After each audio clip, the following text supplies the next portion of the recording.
voices in Crimson Hill. The first night I returned to Crimson Hill, the town folded around me like a held breath. The house smelled of old lemon oil and attic dust, the kind of domestic memory that settles into your clothes. At twilight, the streetlights blinked on one by one, and the world became smaller, as if clipped to the barn of my aunt's lifetime. I told myself I came to sort paperwork and sell what could be sold, to leave the heavy rooms behind. But the house had already been keeping watch, and I felt its attention as if someone had just pulled a chair up beside me. On the second night, the radio woke me.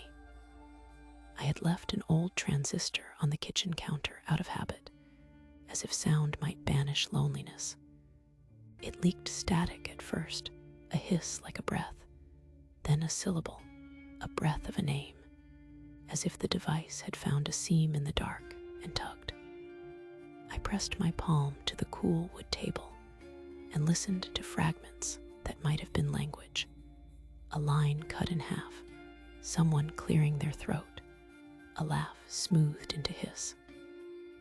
By dawn, a faint impression remained on my skin, the uncanny aftertaste of a conversation I hadn't joined.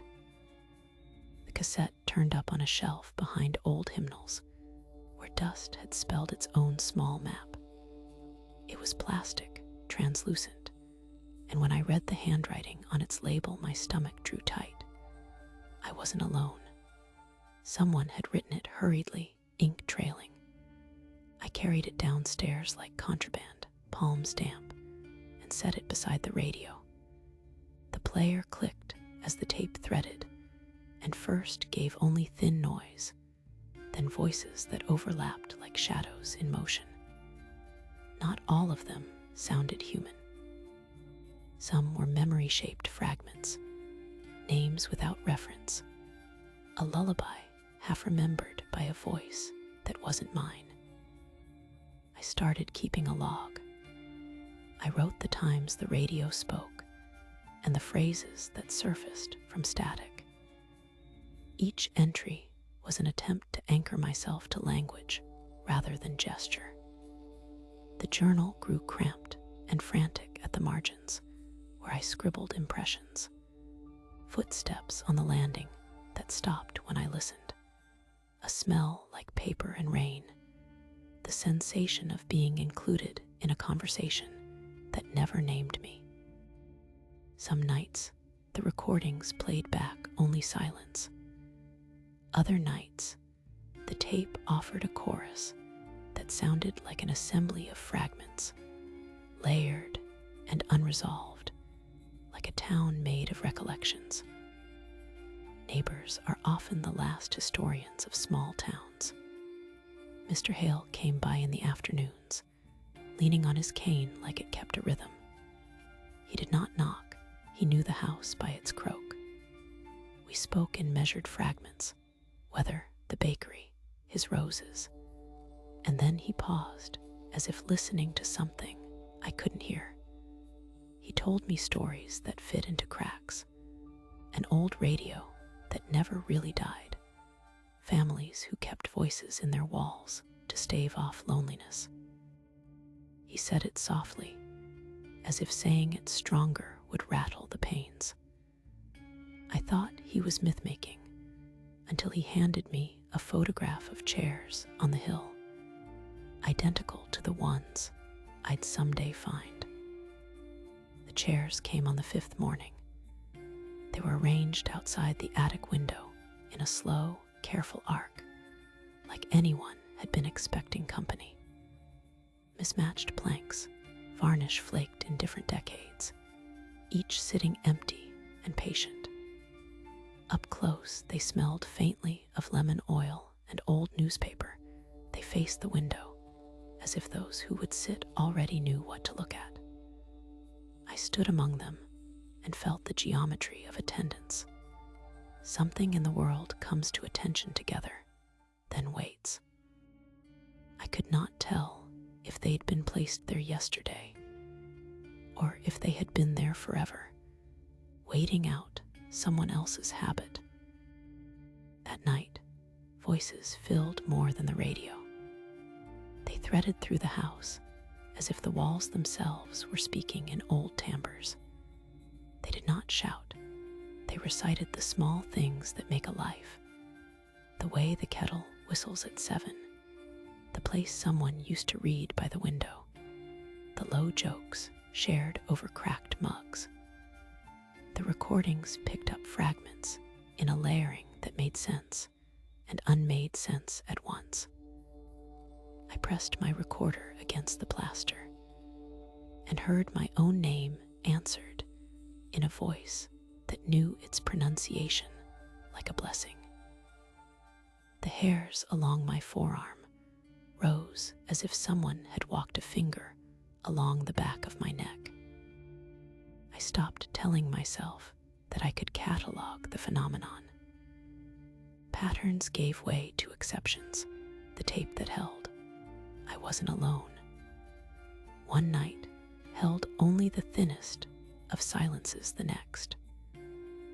Sometimes voices repeated phrases from my own childhood that I had told no one, small relics of intimacy leaking into communal memory. The journal's margins became a ledger not of facts, but of thresholds, the exact times when I felt the house look back, the cadence of the static that always settled after midnight. I realized the house did not claim ownership in a possessive way. Instead, it offered inclusion on terms I didn't understand.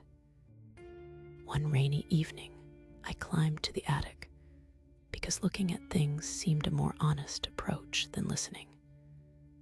The attic was a long, cool room cut with dust motes and a single narrow window fogged by rain. There, arranged facing the glass, as if the rain itself were the event, sat the chairs I had seen outside. On the nearest seat, someone had left a journal, its cover bowed with the weight of reading.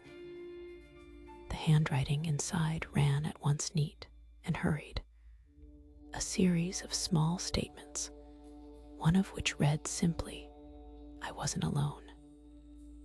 The sentence looked like a confession and a relief all at once. Finding the journal shifted my understanding. Its entries were not about hauntings as much as about company notes that measured the small comforts of being noticed. People had recorded the times the house sang back to them, the phrases that eased a night, the names that fit the silence. Each writer signed with a different hand, but similar residue of gratitude. Whoever had written, "I wasn't alone," did not mean to scare. They meant to mark a moment of cessation from absolute solitude. Reading those pages, I felt like someone leafing through a ledger of favors the house had granted those who listened. The more I listened, the less I felt the need to explain. Mr. Hale stopped giving me theories and started bringing tea as if small kindnesses mattered more than knowledge. The recordings mutated from evidence into lullaby. Sometimes they settled me.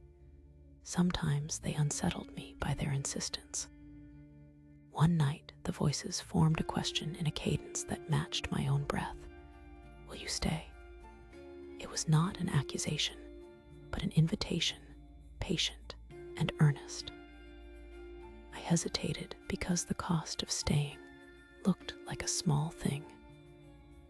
A decision to belong to a house that kept its company in ways I could not entirely name. I did not write an ending.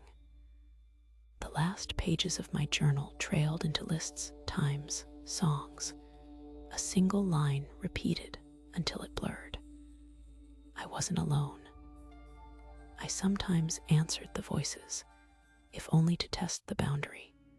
"Good evening," I would say, and the tape would fold that answer back into the coming static.